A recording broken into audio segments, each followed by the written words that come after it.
wa barakatuh. Good evening.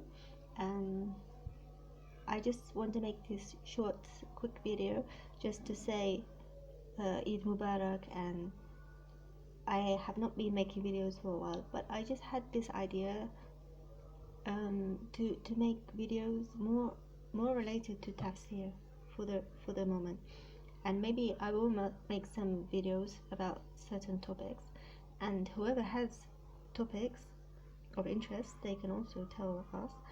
But I hope to make videos related to tafsir, and I don't want to call it tafsir, I want to call it reflections and insights in the Quran, because I don't see myself as a mufassir. I don't think I'm at that level in Arabic or in anything, but my degree is in tafsir of Quran.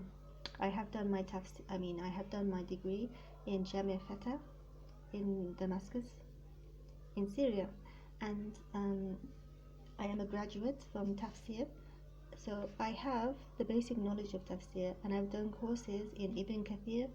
I've done courses in some of the Quran in some other books.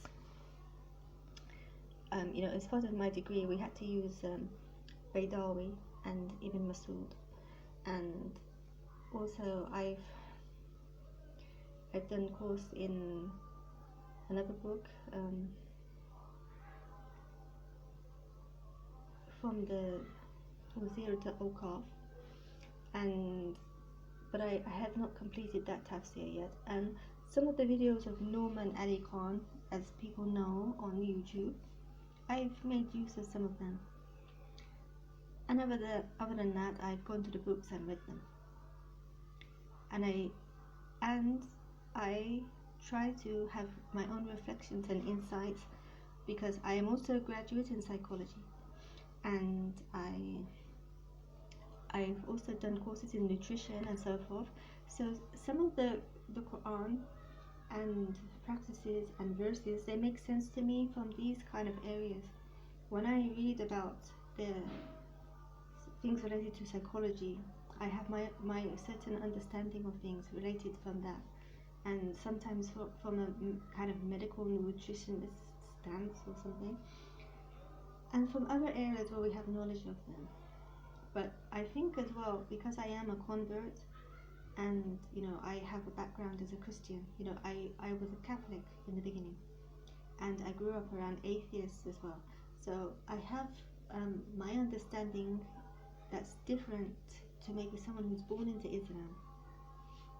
My insights, my reflections, maybe they are somewhat different based on my experiences and some of the information that I have had and experiences. So I hope to bring these in, because my idea is this, that before I was thinking that I can't do tafsir of the Quran. I think that it's such a big thing and a big responsibility to talk about the Book of Allah, and that I'm not fully qualified. I'm not someone who's totally rich in the Arabic language. I really understand every word in great depth or something. Some words I don't understand until now, but I obviously research them. But there's a hadith that says "Baligh anni walau aya." So whatever knowledge we have, we can teach it. We can benefit others with that. Allah did not ask us to be perfect before we teach, or we will never do so. And I just feel that there are many people who want this knowledge and want this information, and it's really needed actually to try and understand the Quran as best as we can. And I feel as well that we need to try and understand the Quran in a better way than just memorizing and just following blindly things that not trying to think too much and integrate the Quran into our lives nowadays, because the Quran is an eternal message. It's not just for many years and centuries ago. The whole reason why Quran was not sent down with the whole tafsir, that it was just sent down in one blow that we just follow, is that it's adaptive to the societies and the times that we are living in.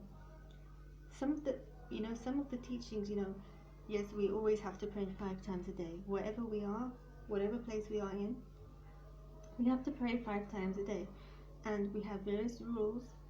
And the laws don't change. Many laws don't change, but they may adapt a little bit depending on where we are and what's our situation. But other than that, there are some things that maybe we understand now in our times that people many years ago did not understand. And there are things that nowadays from the Quran we can apply in our lives and our times that maybe other people would never have thought of or came to their mind because they didn't have these experiences and this knowledge before. So we can make the Quran more into our lives and more alive and more vivid than just past habits or something. It's not people try to reduce not just Islam but all religions into like some sort of cultural practice that just passed down that people just do mindlessly. We're not supposed to be just mindless when it comes to Quran and Islam. We should be mindful, and it should be part of our lives. But the problem is that many intelligent people, many people who want to progress with their lives, they think they have to leave their religion to do that. And this is something that's not right. We should be able to progress and develop and do great things with our religion as well. So this is why I hope to make videos that can be beneficial, and I hope that if there are people who have this idea as well, they can also benefit us with things. And this is my idea that I wanted to begin with. Hopefully, to begin with Surah Fatiha and the last 6 juz of Quran, and then maybe if we are able, if I have time and if I see that it's actually beneficial, maybe we can do the rest, start with Surah Baqarah and other surahs. So I just wanted to make this video, and I wish you all a good evening, and Assalamu alaikum wa rahmatullahi wa barakatuh.